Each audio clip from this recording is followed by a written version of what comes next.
बच्चों, ये आपकी हिंदी की क्लास है और हिंदी में आज हम पढ़ेंगे व्याकरण और व्याकरण के अंतर्गत बच्चों आज हम पढ़ेंगे विशेषण। ठीक है बच्चों, आज हम विशेषण के बारे में जानेंगे। तो सबसे पहले बच्चों, आप लोग मेरे हाथ में ये पेन देख रहे हैं, तो इसका कलर कैसा है? यह है लाल रंग का। ठीक है बच्चों, तो जो ये इसका ये रंग है, लाल रंग जो इसका है, यह इस पेन की विशेषता बता रहा है। इस पेन की क्या बता रहा है? विशेषता बता रहा है कि जो ये पेन है यह किस कलर का है? यह है लाल रंग का। तो लाल शब्द क्या है? यहाँ पे विशेषण है। ठीक है बच्चों, ठीक इसी प्रकार से मेरे हाथ में एक पेन है, यह है नीले रंग का। ठीक है बच्चों, तो जो इसका यह नीला रंग है यह इस पेन की विशेषता बता रहा है। ठीक है, तो यही नीला जो यही क्या है? विशेषण है, क्योंकि यह इस पेन की विशेषता बता रहा है। इस पेन के बारे में हमको बता रहा है कि यह पेन किस कलर का है? यह नीले रंग का है, तो इसी को विशेषण कहते हैं। ठीक है बच्चों, तो अब हम इसकी परिभाषा जान लेते हैं। जो शब्द संज्ञा या सर्वनाम की विशेषता प्रकट करता है वह विशेषण कहलाता है। ठीक है बच्चों, जो भी शब्द होते हैं वह किसी संज्ञा या सर्वनाम की विशेषता बताते हैं, उसके बारे में हमको बताते हैं, उसी को हम विशेषण कहते हैं। ठीक है बच्चों, अब हम इसका एग्जाम्पल लेते हैं। जैसे पहला एग्जाम्पल है हमारा, वृक्ष पर पीले फल लगे हैं। ठीक है बच्चों, वृक्ष पर पीले फल लगे हैं। अब आप लोग यहाँ पे देख रहे हैं कि फल कैसे हैं? पीले हैं, क्योंकि जो पीले फल है वो फल की विशेषता बता रहे हैं कि वह किस तरह के हैं? पीले हैं। तो पीले यहाँ पे क्या हो गया? ये विशेषण हो गया। ठीक इसी प्रकार से रोमी एक सफेद कुत्ता है। ठीक है, तो जो कुत्ता है वह किस रंग का है? सफेद रंग का है।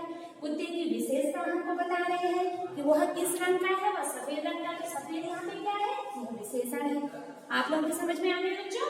नेक्स्ट हमारा, उसके पास 4 पेन है। उसके पास 4 पेन है। तो यहाँ पे पेन कितने हैं? 4 है। पेन के बारे में हमको बताया जा रहा है कि पेन 4 है, तो 4 क्या है? यहाँ पे विशेषण है। ठीक इसी प्रकार से मेरे पास लाल पेन है। मेरे पास लाल पेन है, तो पेन के बारे में बता रहे हैं कि जो पेन है उसकी विशेषता क्या है? वह कैसा है? वह क्या है? लाल है। तो यहाँ पे लाल जो है वह विशेषण है।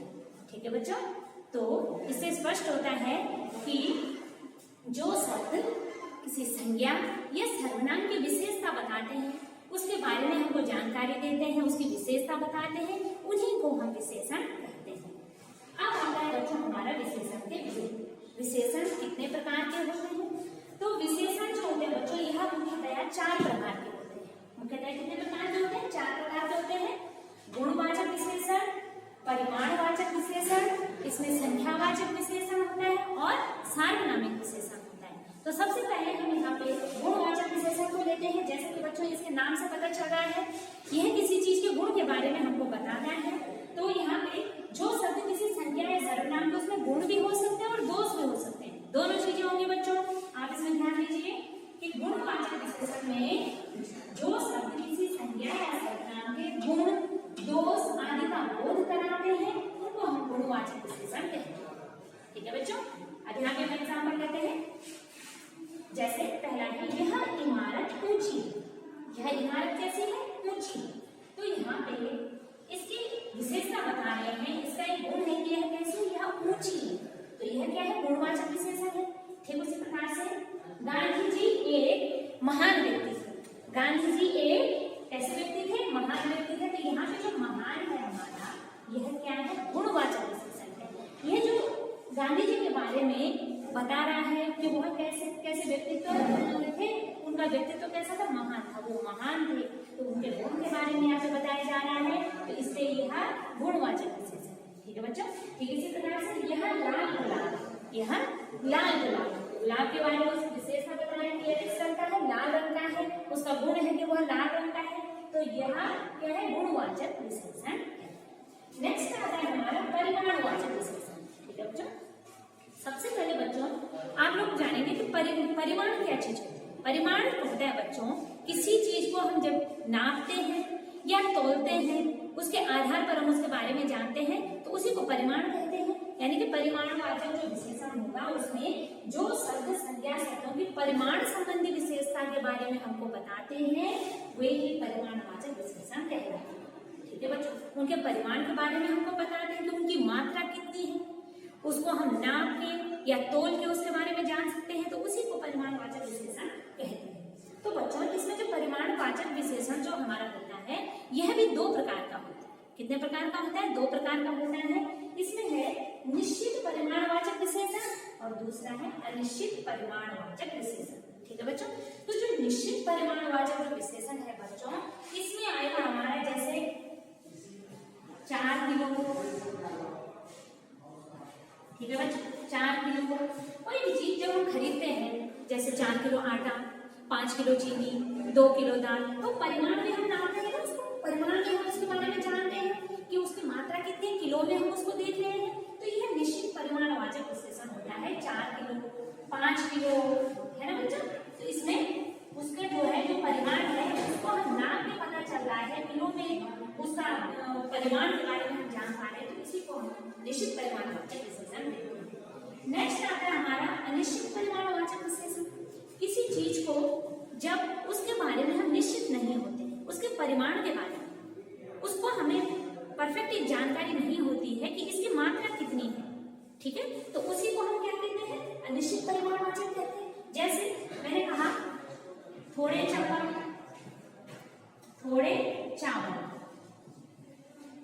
या थोड़ा दूध।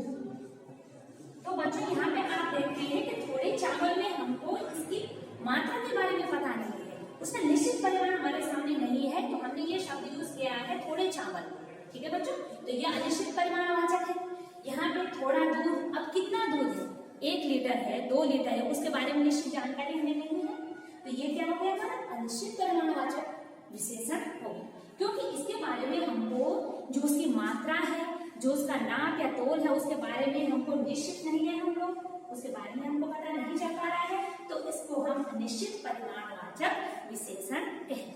ठीक है बच्चों, तो नेक्स्ट हम पढ़ेंगे विशेषण के जो नेक्स्ट प्रकार है, एक संख्यावाचक विशेषण है और दूसरा है सार्वनामिक विशेषण।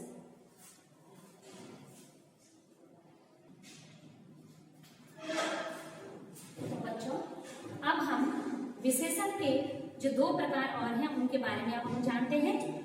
इसमें पहला है हमारा संख्यावाचक विशेषण। तो बच्चों इसमें जो शब्द संख्या या सर्वनाम की संख्या का बोध कराते हैं, वह उनकी संख्या के बारे में हमको बताते हैं कि वह कितने हैं, उसी को हम संख्यावाचक विशेषण कहते हैं। ठीक है बच्चों, जैसे यहाँ पे एग्जाम्पल दे देते हैं, मेरी कक्षा में 40 छात्र हैं। छात्र कितने हैं? 40 है। इनकी संख्या के बारे में हमको बताया जा रहा है कि छात्र कितने हैं? 40 है। तो यहाँ पे 40 क्या है? यह संख्यावाचक विशेषण है। ठीक इसी प्रकार से गमले में 2 पौधे, गमले में 2 पौधे, तो गमले में कितने पौधे हैं? 2 हैं। तो यहाँ पे जो 2 शब्द है यह क्या है? संख्यावाचक विशेषण है, क्योंकि यह पौधों के बारे में हमको बता रहा है कि पौधे कितने हैं? 2 हैं। तो ये निश्चित संख्यावाचक है, क्योंकि हमको इनके बारे में पता चल रहा है कि इनकी संख्या कितनी है, तो ये क्या है? निश्चित संख्यावाचक है। ठीक है बच्चों, तो यहाँ पे संख्यावाचक जो है यह भी 2 प्रकार का होता है। सेम परिमाणवाचक की तरह संख्यावाचक भी 2 प्रकार का होता है, निश्चित संख्यावाचक और अनिश्चित संख्यावाचक। ठीक है बच्चों, तो निश्चित संख्यावाचक में जिसमें हमें संख्याओं के बारे में पता होता है कि उनकी निश्चित संख्या कितनी है। जैसे यहाँ पे मैंने कहा कि 40 छात्र, यहाँ पे जैसे मैंने बताया। ठीक है बच्चों, तो ये क्या है? ये है हमारा निश्चित संख्यावाचक, क्योंकि यहाँ पे हमें जो है इनकी संख्या के बारे में पता चल रहा है कि ये क्या है? 40 है संख्या में। ठीक इसी प्रकार से अगर हम अनिश्चित संख्यावाचक को ले लेते हैं तो हम बोलेंगे कुछ छात्र, कुछ छात्र। अब हमने 40 छात्र न कह करके हमने कहा कुछ छात्र, तो ये है अनिश्चित संख्यावाचक। ठीक है बच्चों, अनिश्चित संख्यावाचक संख्या में तो है, उनको हम गिन भी सकते हैं, लेकिन उनके बारे में अभी हमें जानकारी नहीं है कि वो कितने, तो हमने कह दिया कि कुछ छात्र हैं, तो यह क्या है? यह अनिश्चित संख्यावाचक है। ठीक है बच्चों, तो इस प्रकार से जो निश्चित परिमाणवाचक और अनिश्चित परिमाणवाचक होता है, ठीक उसी प्रकार से संख्यावाचक भी होता है, लेकिन उसमें जो है वह नाप और तौल पे आधारित होता है और यह संख्या पर आधारित होता है। इसको हम नाप इनको केवल हम गिन के बता सकते हैं, तो यही इन दोनों में डिफरेंस होता है। नेक्स्ट आता है हमारा सार्वनामिक विशेषण। सार्वनामिक विशेषण तो यह होता है संज्ञा अथवा सर्वनाम शब्दों की ओर संकेत करने वाले विशेषण सार्वनामिक विशेषण कहते हैं। यानी कि बच्चों जो संज्ञा या सर्वनाम शब्दों की ओर संकेत करते हैं उनको हम सार्वनामिक विशेषण कहते हैं। जैसे वह लड़की कहाँ जा रही है, अब यहाँ पे आप देख रहे हैं कि लड़की क्या है, संज्ञा है। संज्ञा की ओर संकेत किया जा रहा है कि वह लड़की कहाँ जा रही है, तो यहाँ पे वह क्या हो जाएगा, यह सार्वनामिक विशेषण।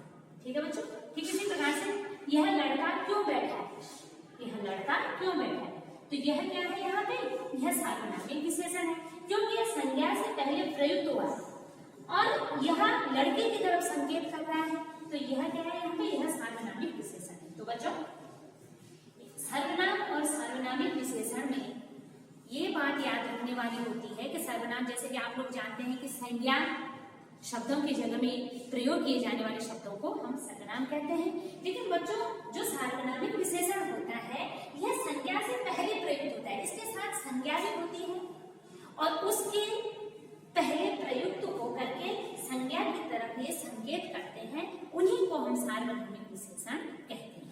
ठीक है बच्चों, तो मुझे आशा है कि आप लोगों के समझ में जो हमारा विशेषण टॉपिक है ये अच्छी प्रकार से आ गया होगा, तो आप लोग इसको अच्छे से देखिए और समझिए।